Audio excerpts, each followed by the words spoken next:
উত্তাল ঢেউ আর বৈরী আবহাওয়ার সঙ্গে লড়াই করে সাগরে মাছ ধরেন লাখো জেলে। দেশের খাদ্য নিরাপত্তা আর অর্থনীতি সচল রাখতে বড় অবদান রাখেন তারা।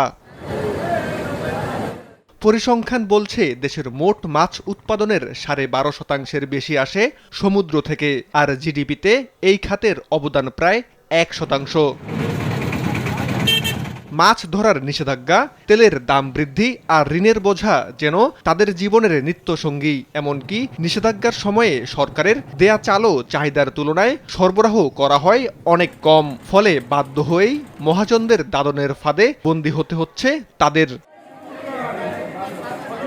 আসন্ন বাজেটে খাদ্য সহায়তা বাড়ানো, মৎস্য ব্যাংক স্থাপন, মৎস্য খাতে ভর্তুকি ও নিখোঁজ জেলেদের পরিবারের জন্য আর্থিক সুবিধাসহ সামাজিক নিরাপত্তা কর্মসূচির আওতা আরও বাড়ানোর দাবি তাদের। আমরা জানো নদীতে একটা লোক মারা গেলে সর্বনিম্ন 5 লক্ষ টাকা পায়, ওই পরিবারটা যেন খাইয়ে পরিয়ে বাঁচতে থাকতে পারে। কিস্তিটা আমরা টানতে পারতেছি না, আবার মনে করেন যে অনেকে কিস্তিওয়ালারা এসে চাপ দেয় আমাদের। যারা আড়তদার তাদের কাছ থেকে অনেক খরচে তাদের কাছে টাকা আনে। জেলেদের জন্য একটা ব্যাংক খোলে যে অল্প সুদে যেন তারা এই টাকাটা পায়। 40 কেজি চালের সাথে সাথে বাজারের টাকাটা যদি সরকার দিত তাহলে আমাদের ভালো হতো। জেলেদের জীবনমান উন্নয়ন এবং মৎস্য খাতকে আরও আধুনিক ও টেকসই করতে আসন্ন বাজেটে বিশেষ বরাদ্দ রাখা প্রয়োজন বলে জানান বিশেষজ্ঞরা।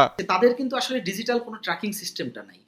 এটা না থাকার কারণে কি হচ্ছে, কতজন জেলে সাগরে যাচ্ছে সেটাও জানতে পারা যাচ্ছে না, এবং কেউ যদি হারিয়ে যায় সেটাও আসলে সে যে জেলে ছিল তাকে এটা প্রমাণ করতে তার পরিবারের 1 থেকে 2 বছর সময় লেগে যাচ্ছে। এরপরে সে পাচ্ছে 50,000 টাকা। তো আমাদের যে সরকারের যে বিভিন্ন মেইন স্ট্রিমের যে ব্যাংক রয়েছে, এই ব্যাংক থেকে কিন্তু লোন নেওয়ার ওই সুযোগ সুবিধাগুলো ওভাবে নেই। তাদের অর্থনৈতিক এবং সামাজিক নিরাপত্তা দেওয়া যায়, এই জন্য আসলে উপকূলীয় যেই জেলেদের রয়েছে তাদের বাজেটটা আসলে বাড়ানো দরকার। এবার বাজেটে জেলেদের জন্য বিশেষ বরাদ্দ ও কল্যাণমুখী উদ্যোগ থাকবে এমনটাই প্রত্যাশা তাদের।